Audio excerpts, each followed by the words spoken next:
ऐसी परिस्थिति में आज तक भारतीय जनता पार्टी ने सदैव एक ही विचार रखा है कि इनकी संख्या गिनते रहो और चुनाव के समय रैलियों में लोगों को याद दिलाओ। जितने लोग मरेंगे उतने क्षेत्रों में हमारे इको फ्रेंडली चुनाव रथ को रक्त का ईंधन मिलता रहेगा। कर्नाटक में भी हिजाब वाला मामला था ही और अब प्रवीण भाई ने बलिदान दे दिया है पार्टी के लिए, तो वहां के चुनाव के लिए भी ईंधन का प्रबंध हो गया। मिर्जापुर वाले को नहीं करना पड़ा प्रबंध, समय निकालकर वेब सीरीज भी देख लेते हैं ताकि युवाओं से संवाद में ये पबजी वाला है क्या ये सब बोला जा सके। ये बात और है कि हिंदुओं को देखकर अब लोग कहते हैं ये सब्जी वाला है क्या, गाजर मूली ही तो समझ रहे हैं इन्हें काटने वाले। बोलने से लोग क्या वापस आ जाएंगे क्या, बोलने से क्या उनके परिजनों को शांति मिल जाएगी क्या। जो चला गया वो तो चला गया, बलिदानी हो गया। हम उन्हें इस बार 15 अगस्त को बुलाएंगे, चाय पर चर्चा करेंगे। हमने नड्डा जी के साथ एक मीटिंग की कि हम ऐसे लोगों की मौतों का कुछ और लाभ ले सकते हैं क्या हम पार्टी के लिए इन हिंदुओं का कोई काम ला सकते हैं क्या। और तो सरवर चिश्ती साहब, इन सब पर पुलिस छोड़ दो। अरे क्या कह रहे हैं आप, सूफी लोगों का कंट्रीब्यूशन जानते हैं आप। कुन फाया कुन, अफगान जलेबी, उन्होंने पूरी मानवता को शांति, सद्भावना, प्रेम, इक्स, मोहब्बत, आप समझ ही रहे हैं कि उन्होंने कितना बड़ा संदेश दिया है। क्या आपको पता है कि अल्लाह के 99 नामों में किसी का भी मतलब हिंसा नहीं है। फिर हम कैसे एक्शन ले लें या बोल दें कि किसी अल्पसंख्यक का नाम, कैसे कह दें कि सर तन से जुदा का नारा आतंकी नारा है और जो भी बोल रहा है उस पर हत्या के प्रयास का केस चलना चाहिए। मैं आज यह घोषणा करता हूं कि सारे हिंदू भाई एक प्रायश्चित यात्रा पर निकले। आईटी सेल वाले भाइयों से अनुरोध है कि आने वाले दिनों में तेजस्वी सूर्या आदि की भी ट्वीट में कुछ सकारात्मक दिखे तो यह ट्रेंड करवा दें कि अब _तांडव_ होगा, कुछ बड़ा होने वाला है, मास्टर स्ट्रोक आने वाला। हाँ, शेर जब 2 कदम पीछे लेता है, ये वाला प्रयोग में ना लाए। कहा है कि लोग बहुत समय से ये स्टेप जो है ये कदम गिन रहे हैं और न्यूटन के कैलकुलस के अनुसार उन दो कदमों में तय की गई हुई दूरी पृथ्वी की भूमध्य रेखा की लंबाई के बराबर हो चुकी है। भाइयों बहनों, मुझे आप लोगों ने मजबूर कर दिया है कि मैं इस विषय पर चर्चा करूं। यूं तो जब मैं 56D वाला चेस खेलता रहता हूं तो मैं धृतराष्ट्र की तरह एकाग्रचित रहता हूं, पर आज मुझे लगा कि मुझे बोलना ही होगा। एक के बाद एक नवयुवकों की हत्या हो रही है, उन्हें आईसिस के आतंकियों के स्टाइल में काटा जा रहा है।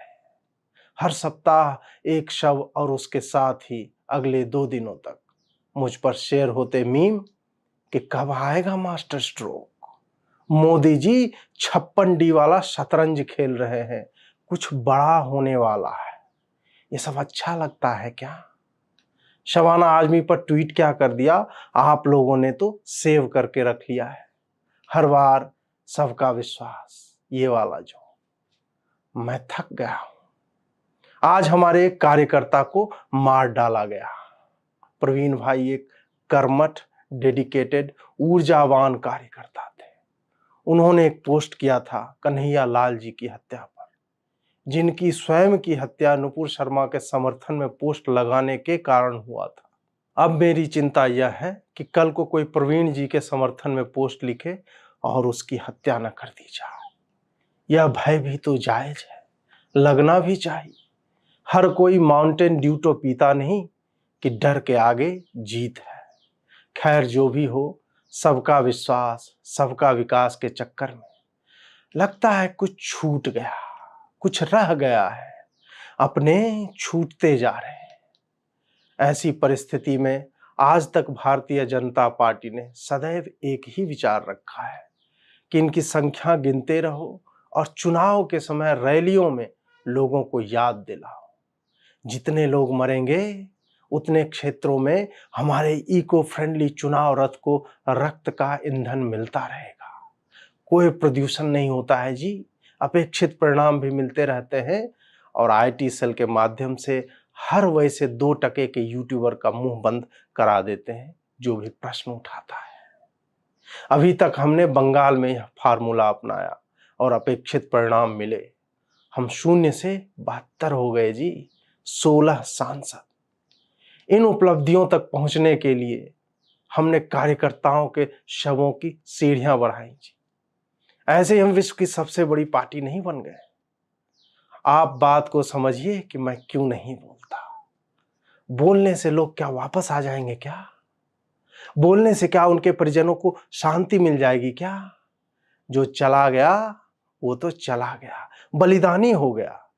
हम उन्हें इस बार 15 अगस्त को बुलाएंगे, चाय पर चर्चा करेंगे, शोक संदेश भी दिया जाएगा, लेकिन ये सब सार्वजनिक में कहना एक प्रधानमंत्री के लिए सही नहीं होता। इसलिए हमने नड्डा जी के साथ एक मीटिंग की कि हम ऐसे लोगों की मौतों का कुछ और लाभ ले सकते हैं क्या? क्या हम पार्टी के लिए इन हिंदुओं का कोई काम ला सकते हैं क्या? क्या ट्विटर पर छोटे नेताओं से लिखवाकर हिंदुओं के सामूहिक क्रोध को शांत करवा सकते हैं क्या? तब हमने तय किया कि ट्विटर पर कुछ लोग इस पर कांग्रेस से और लिबरलों से प्रश्न पूछते रहे कि वो क्यों चुप हैं जी। कोई पूछे कि मोदी क्या कर रहा है तो कहें कि विधि व्यवस्था तो स्टेट लिस्ट में है, इसमें मोदी क्या करेगा। और यही कारण है कि रात के 1 बजे कर्नाटक के सीएम को मैंने कहा कि प्रेस कॉन्फ्रेंस कीजिए, जिससे लोगों को लगे कि सरकार को कार्यकर्ताओं की चिंता है, सब लगना चाहिए। ये सब तो ट्विटर पर एक दिन का युवाओं का क्रोध है, लोग कहाँ याद रखते हैं, परसों फिर भूल जाएंगे। कोई गर्लफ्रेंड थोड़े ही है कि तुझे भूल जाना जाना मुमकिन नहीं, तू याद ना आए ऐसा कोई दिन नहीं। इस तकनीक का परीक्षण लंबे समय तक सफल रहा है जी। हर साल 5 चुनाव होते हैं, हमारे स्पीच के लिए भी तो कुछ मटेरियल चाहिए, तो वो हम चुनाव के समय बोल देते हैं।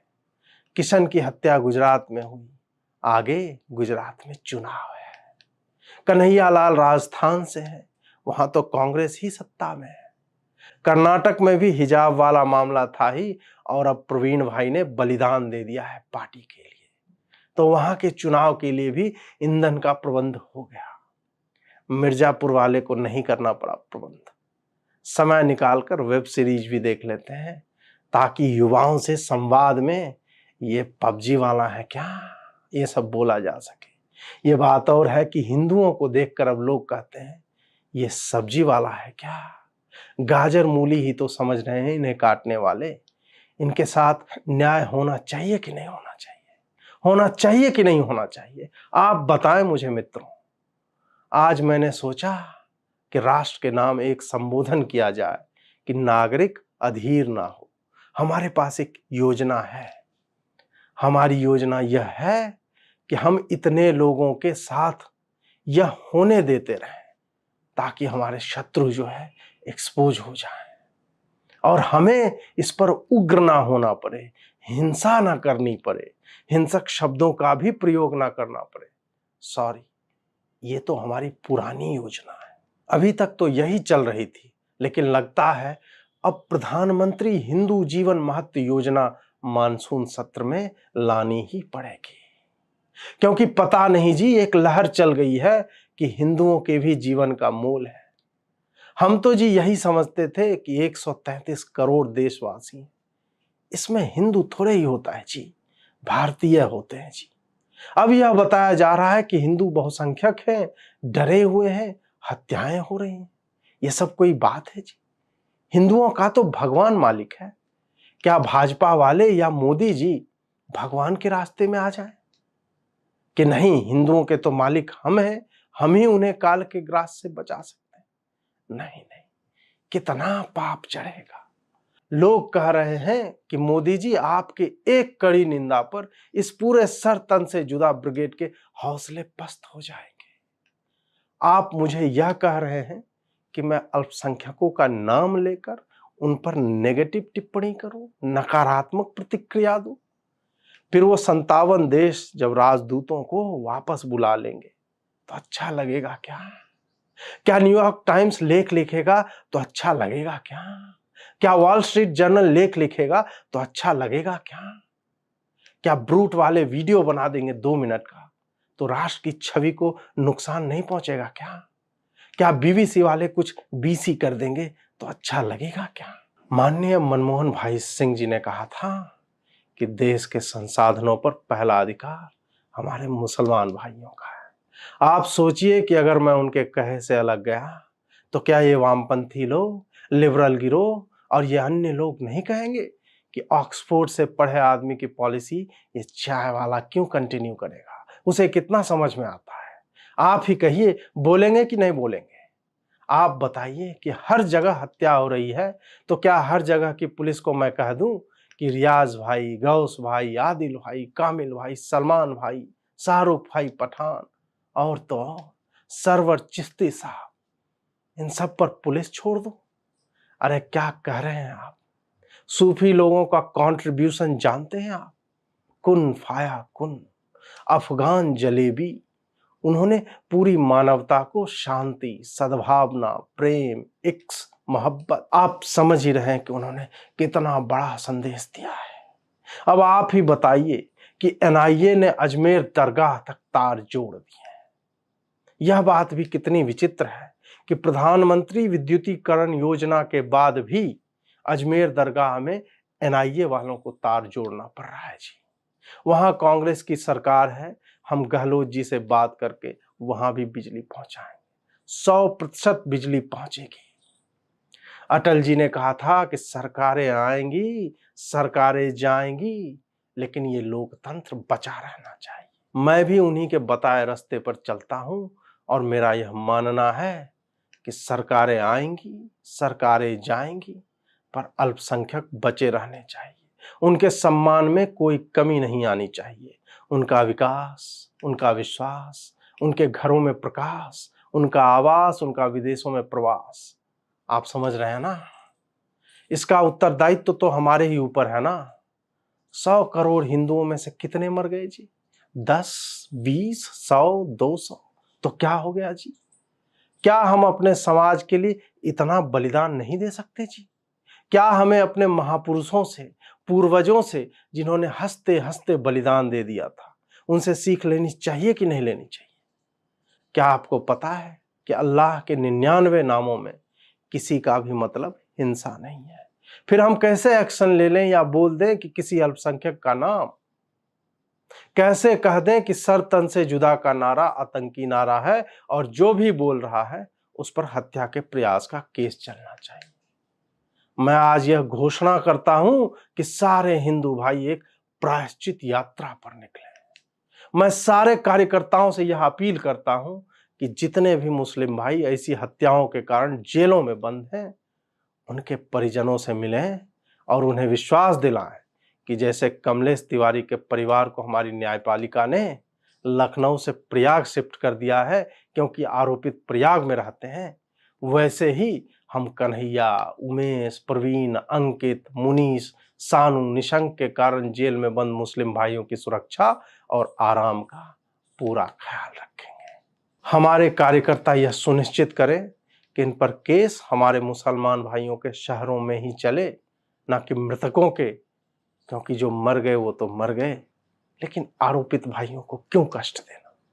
साथ ही जो हिंदू हमारा कार्यकर्ता नहीं है, तृप्तिकरण नहीं करना चाहता, वो अपने पास रहने वाले किसी मुस्लिम परिवार से जाकर क्षमा मांगे कि उनके समुदाय के कारण, उनके समुदाय के बारे में कुछ लोग उल्टी बातें कर रहे हैं। भाइयों बहनों, यह याद रखिए, यदि हम सब साथ होंगे, सारे हिंदू एक साथ हो जाएंगे और मुसलमान भाइयों से क्षमा मांग लेंगे, तो संभव है कि वो मान जाएं। वो माने या ना माने, यह तो अवश्य ही हो जाएगा कि मैं गांधी 2.0 बन जाऊंगा।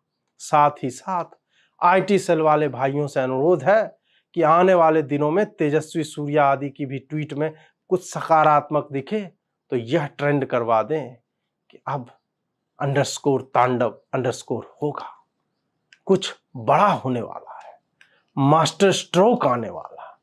हाँ, शेर जब 2 कदम पीछे लेता है, ये वाला प्रयोग में ना लाएं, कहा है कि लोग बहुत समय से ये स्टेप जो है, ये कदम गिन रहे हैं और न्यूटन के कैलकुलस के अनुसार उन दो कदमों में तय की गई हुई दूरी पृथ्वी की भूमध्य रेखा की लंबाई के बराबर हो चुकी है। बहुत बहुत धन्यवाद। हिंदुओं को वणक्कम।